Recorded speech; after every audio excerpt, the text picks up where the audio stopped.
I hereby ask the defense, prosecution, and witnesses to return to their places. And I call upon all of you to continue to pursue the truth.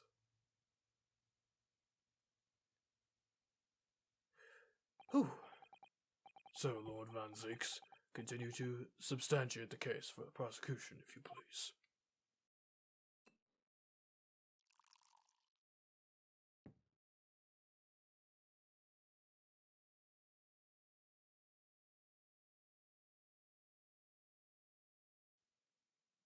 Well. Oh, my goodness.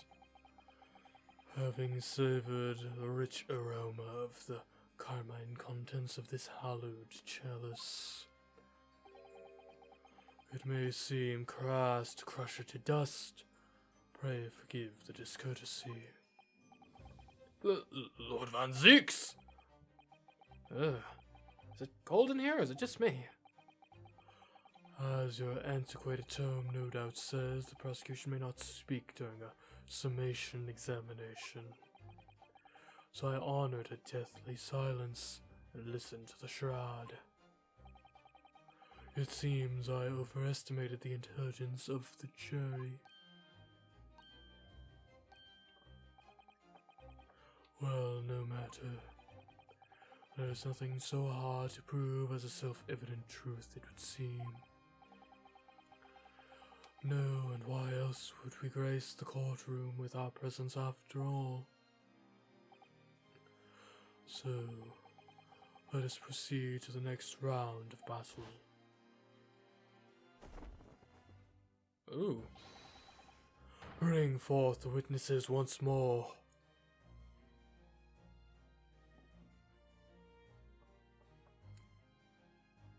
Hello, gentlemen. Good seeing you again. Witnesses, I trust you heard the summation examination we have just had to endure. Oh, yes, sir, that I did. Of course I heard it. Oh, yes, sir, I heard it! You, sir, in the end, the coachman. I believe it's Beppo. Yes, sir, my lord, sir. If it transpires that in your previous testimony, you were attempting to veil the presence of a fifth passenger on your omnibus, who we found guilty of perjury, you rise to bear that in mind, sir. Oh, mio Dio. Now then, witnesses, I hereby call on you to testify before the court again. You'll explain the various misgivings brought to our attention by the defense's summation examination.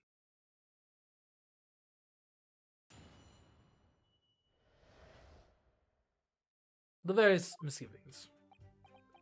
I only carried 4 passengers that night, I swear, but, well, I for one was told I had to pay 5 pence for the bus.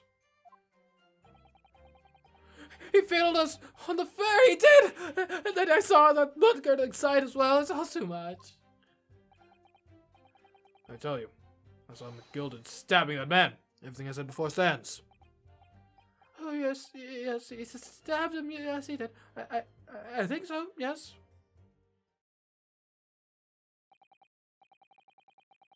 Counsel, make sense of this for me, please. The phantom 5th passenger conjured into existence by my learned Eastern friend never existed. The confusion has arisen from the coachman's sly little cottonage. Beppo, explain yourself! I'm sorry, Guildmaster. The guild's fare is 4 pence across the board, you know that. Am I to understand you've been overcharging our passengers by a penny a fare? It's so cold, and the last run of the day is always half empty. You have been dishonest, coachman. I'm so sorry.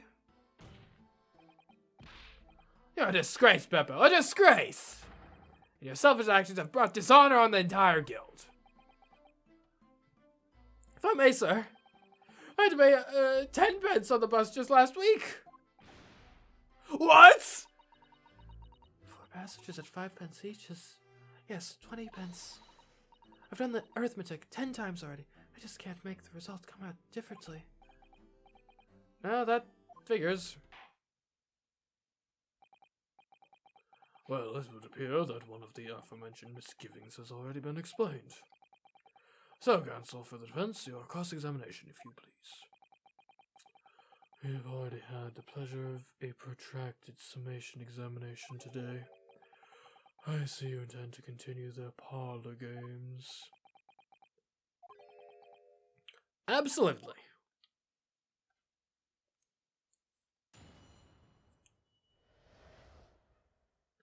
Various misgivings.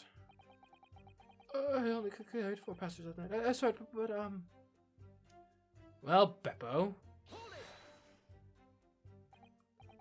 So, there were only 4 passengers on your carriage, but you didn't charge them the standard 4 pence fare.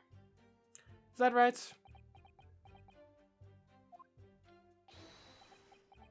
Is it possible to make the last part of the tip pay? I was so cold, it was all I could do to stop myself passing out. I'm getting chilblains just listening to you. It was terrible, so I wanted to give myself a pat on the back for even keeping the bus running. Doesn't the dedicated coachman deserve an extra penny per passenger? You're digging a deeper hole for yourself here. If only there had been a 5th passenger on the omnibus that night. Then we would have had another suspect.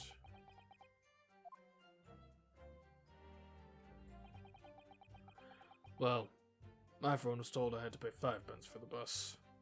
And you're bitter at it to this day, am I right or am I right? Does that mean everyone on board that night paid 5 pence instead of 4?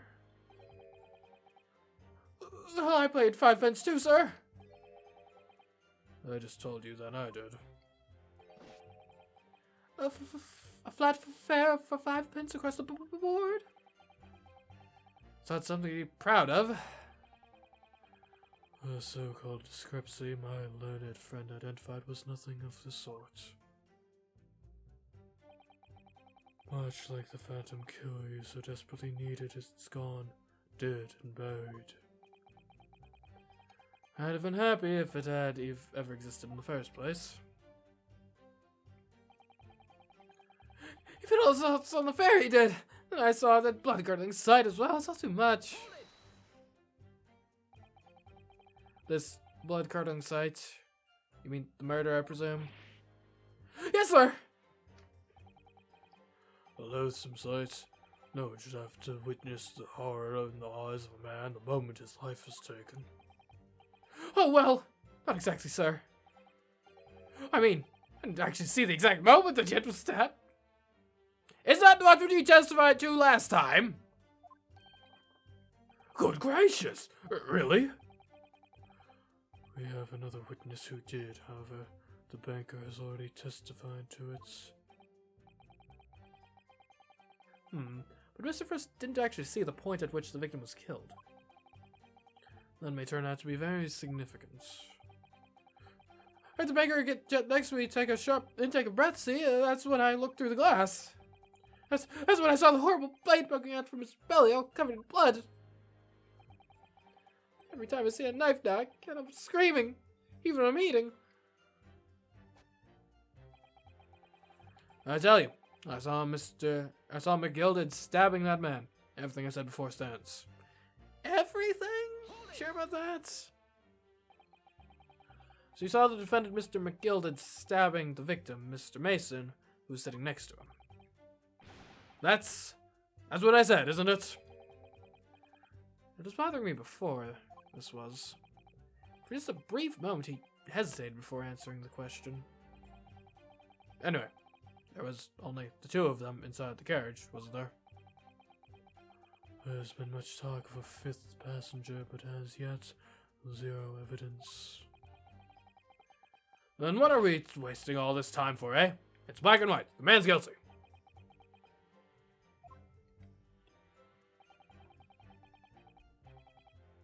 Something about Mr. Fairplay's testimony just jars with me. I wish I could work out what it was. Oh, yes, he stabbed him, yes he did, I think so, yes. Earlier you testified that you saw the moment when the defendant allegedly stabbed the victim, didn't you? Oh, yes, that's right. You said that the victim was on the floor and described the assailant holding the knife in an ice pick grip. I suppose. Might have, yes, put the cart before the horse, maybe. What's this? Well, I'm quite sure about most of it. I was driving the horse when I heard a scream from the seats on the roof deck. Oh, exactly, that was me, sir. That was when I turned around. Yes, I saw it through the skylight. The gentleman was on the floor and the knife was sticking up out of his midriff. That's right, yes, and the fellow holding the handle was the famous man, yes. So, in short, you didn't see the moment when the victim was actually stabbed at all.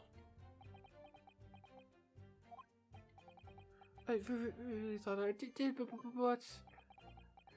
but when I could go over it again in my head, I suppose I didn't actually see the precise moment of the stabbing, did I?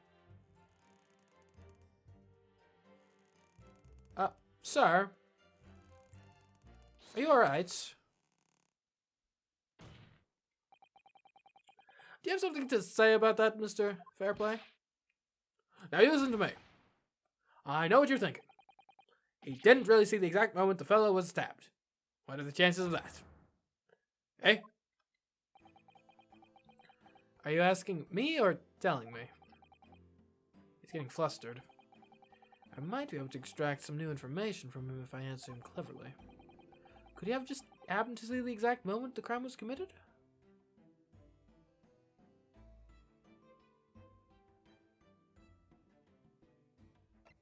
Yeah, some days are like that, yeah. Well, I suppose some days are like that. Sooner or later you'll see something you wish you hadn't. If you're always peeping through a skylight on the top of an omnibus. Peeping? I'm a respectable city baker, I'll have you know. And I know what I saw. I remember it as clear as a Ballarat day. It was a grim scene, and I don't mind telling you. Thank you, Mr. Fairplay. Oh, excuse me, I was getting a little hot under the collar there, my lord. I'd ask you to supplement your testimony with a clear statement of what exactly you saw. Oh, I can do that, all right. I'll tell you just how grim it was.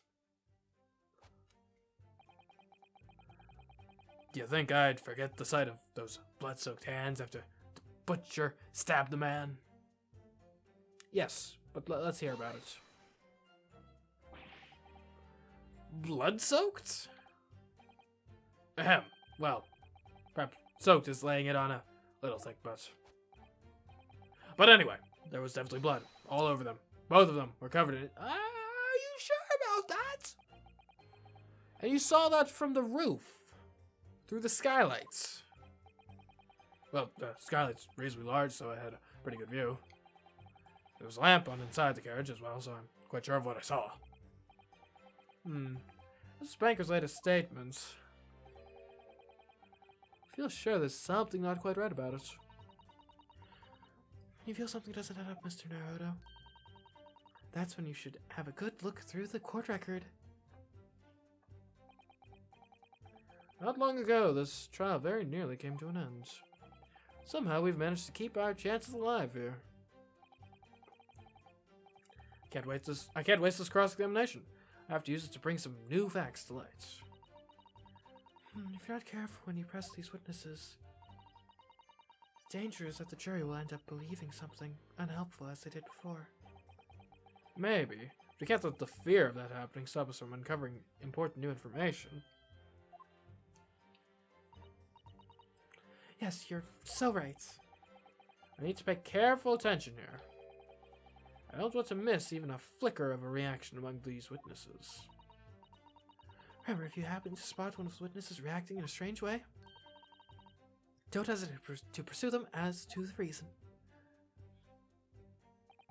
Yeah.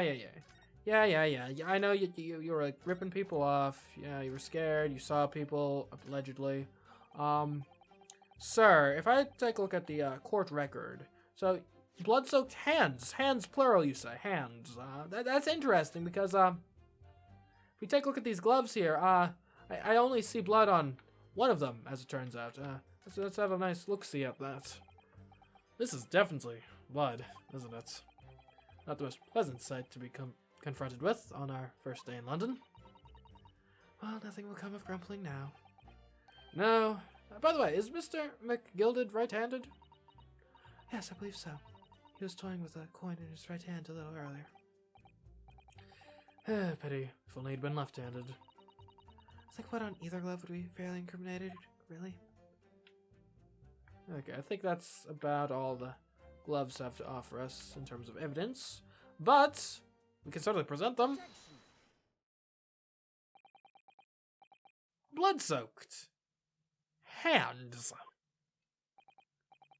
Well, I admit that soaked might be laying it on a little thick, but anyway, there was definitely blood all over them. Both of them were covered in it. Well, I'm very sorry to disagree, Mr. Fairplay, but that's more than a little peculiar. What? Here are the gloves worn by the defendant, Mr. McGilded, on the night in question. Ah, yes, right. And there certainly does appear to be a sizable dark-colored stain there. But as I'm sure you can clearly see, it's only on the right-hand glove.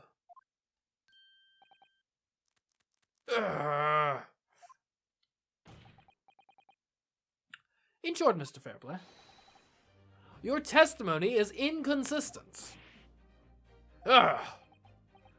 But, no, that can't be right.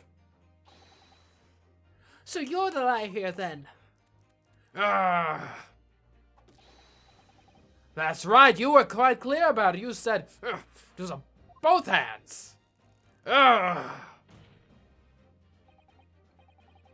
Mr. Fairplay, if your last statement was a lie, it calls your entire testimony into question. You say you saw the moment the victim was stabbed, but is that really the truth? Objection!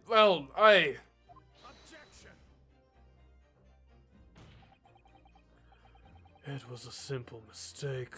Can't justify accusing this man of lying. Yes, it wasn't both hands, it was only one. The fact remains. The victim's blood was on the accused. No! Mr. Fairplay categorically stated that he saw blood all over both hands. That does not appear to me to be a simple slip of the tongue, sir. Which means there's a strong possibility that this witness was deliberately trying to mislead the court. I'm a city banker, for pity's sake. My word should be the gold standard. I'm a gentleman. That's a gutter snipe. Upstanding members of society don't prevaricate. He's claiming to have no reason to lie. Is that really the case? Mr. Odo, if we had some evidence to explain why Mr. Fairplay might be lying, it could turn the tide in this trial completely. Something to show this man had a compelling reason to lie in his testimony. Let's take a look at the record. I have a hunch. We haven't looked at the debtor's ledger yet. This portfolio must contain all sorts of secrets of London's gentry. Oh dear, do you really think we ought to look inside? Well, it's not as though we know any of London's gentry personally, is it? Apart from our great detective friend, perhaps. Actually, I wonder. I'm sure we will not find Mr. Sholmes' name inside. Well, let's see what we find.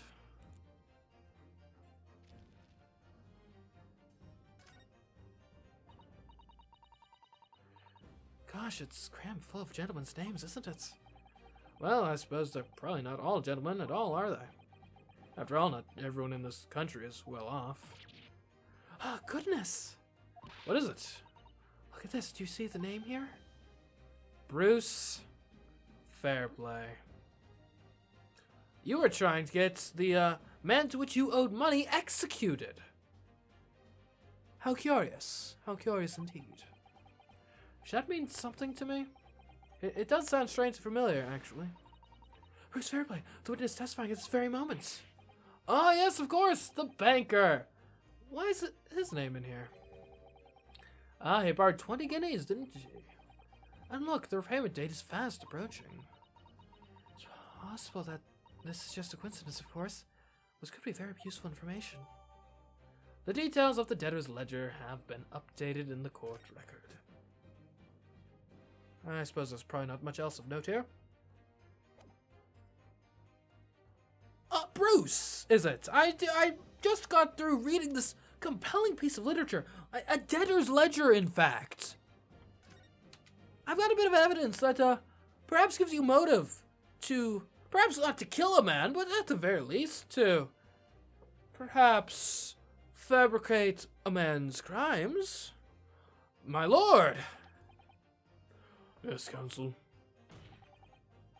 The defense is ready to present evidence. By Jove, are you sure? Yes, evidence that will clearly demonstrate why Mr. Fairplay had reason to lie in his testimony. Ah! Very well. I hereby call on the defense to present its evidence. The evidence that demonstrates a motive for the witness's alleged deception of the court. And you just gotta look in the ledger. This is a list of the debtors who owe money to Mr. McGilded. Yes, list of innocent victims crippled by the accused extortion. The point is, among the names of these debtors is your name. Mr. Bruce Fairplay. What? Mr. Fairplay, are you currently indebted financially to the accused? No, well, it's barely worthy of being called a debt. According to this ledger, you owe 20 guineas. Not an inconsiderable sum of money, wouldn't you say? Well, what of it? Let's suppose Mr. McGilded were to be found guilty of murder. What would become of your debt in that case, I wonder? These documents state that the loan agreement is forged between two individual parties. Therefore, were the creditor, the defendant here, to be sentenced to a capital punishment, all outstanding debts which were owed to him would be annulled. They would cease to exist. Cease to exist? Mr. Fairplay, is it not the case that you claimed in your testimony to have seen something you never in fact saw? In a devious attempt to annul your debt of 20 guineas to the defendant? Ah!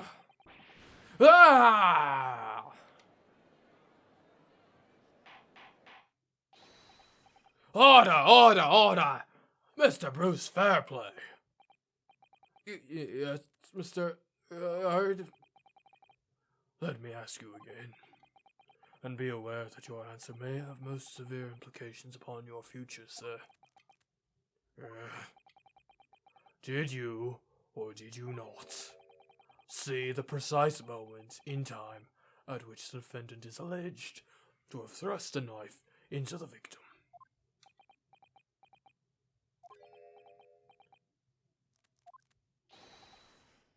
Your silence speaks volumes. You did not tell the truth in your testimony. All right. Now let's not make a melodrama out of this. Perhaps I did overstate the truth a pinch. A pinch? But it makes no difference.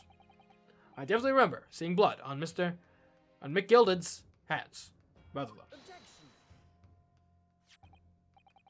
And yet, only one of the defendant's gloves, which we have here as evidence, is stained. So you keep saying.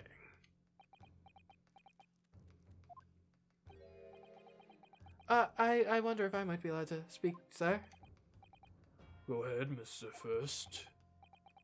Well, the thing is, I think I remember seeing it myself, as it happens. Seeing what? The blood, sir, on the assailant's hands. I think, yes, I'm almost sure that it was on both his hands, not just one. What? What?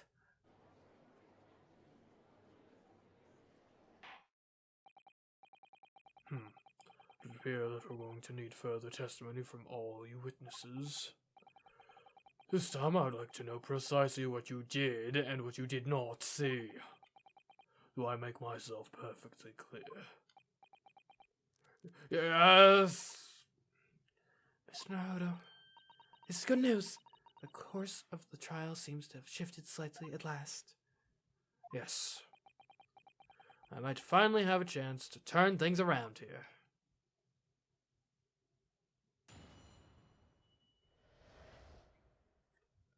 What the witnesses really saw.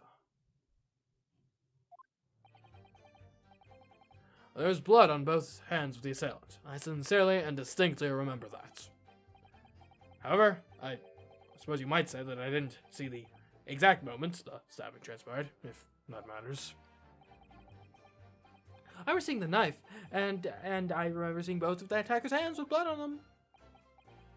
I didn't actually see anything myself. No, not until I heard the scream. Anyway, the fact remains. I can't have been anyone else inside the carriage, or we all would have seen.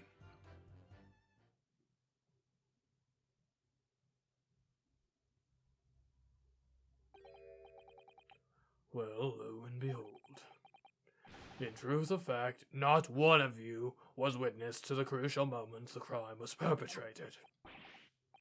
I apologize, my lord, but honestly, there was no one else inside the carriage, and the man's hands were covered in blood. That much incriminating evidence is tantamount to saying we saw the man do it. That's really not what testimony is about. Let us examine the interior of the omnibus once more. The victim's fresh blood is clearly visible on the seat, corroborating the witnesses' accounts. In other words, there is no substantial nor significant change in the facts of the case.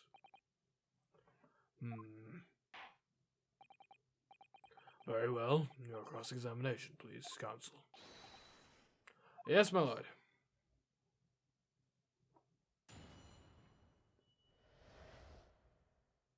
What the witnesses really saw. There's blood on both hands of the assailant. I sincerely and distinctly remember that. Hold on. Let me go back. Let me go back. Take me back. Do you, though? No, the evidence tells us otherwise. We have the gloves the defendant was wearing on the night in question in the court record. I'm well aware of that, sir, but nevertheless, I know what I saw. And I stand by it. The man had blood on both his hands. He's defiant, even in the face of hard evidence. He's steadfastly refusing to admit that he might be mistaken about what he saw. But why? Your reasoning is dire. One hand or two, the salient point remains unchanged. Minutes after the grim crime, the victim's blood dripped guiltily from the accused's fingers.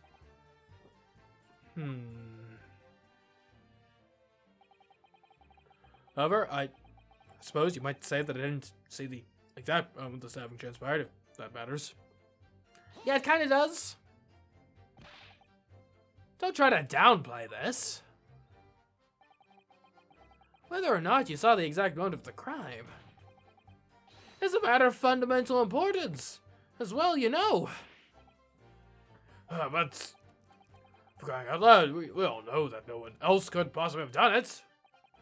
I was just trying to save us all some time. You have a loan of 20 guineas outstanding with the defendant, do you not?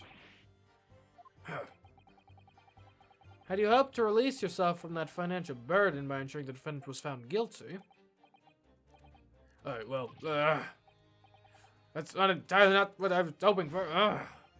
I just lost a little guinea or 10 when I backed the wrong horse in the derby. That's all. I was going to win it all back. There's a fixture in this weekend. That's a sure thing. A little guinea or 10. A maker. No one bats an eye if I borrow a little spending money for the weekend. The judge is very disappointed in these witnesses. I think you may have revealed rather more about your character than you bargained for, sir.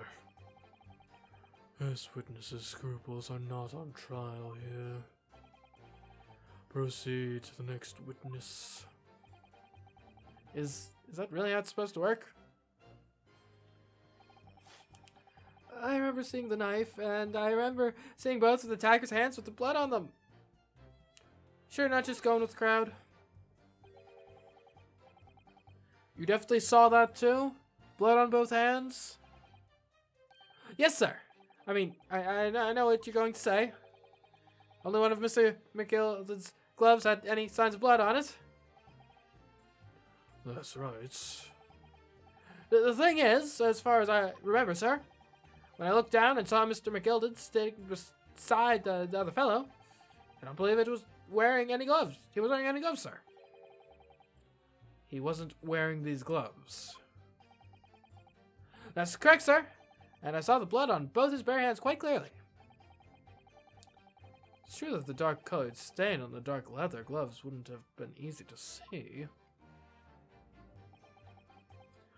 I should point out that the police officer who apprehended the accused on the night in question reported that there was no trace of blood on Mr. McGilded gloved hands. There wasn't blood on his hands. This is puzzling indeed. This must be significant somehow. I'm sure of it.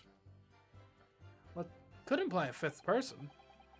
I didn't actually see anything myself, not until I heard that scream. Now, hold on. Going back. Let's suppress this. You didn't see anything? Oh, yes, sir, that is to say, no, sir, I didn't. Very sorry about what I said before, sir. I'm very sorry, yes. It was very wrong of me to make up stories and say I saw him stab the man. Would you agree, sir? I know what you're insinuating, but I certainly wasn't making up stories. Still, to say you saw nothing isn't right either, is it? No, sir, I saw nothing at all. Mr. Beppo, you are driving your horses. At the very least, you must have enjoyed a good view of London streets, no? Or, plot twist, he's blind.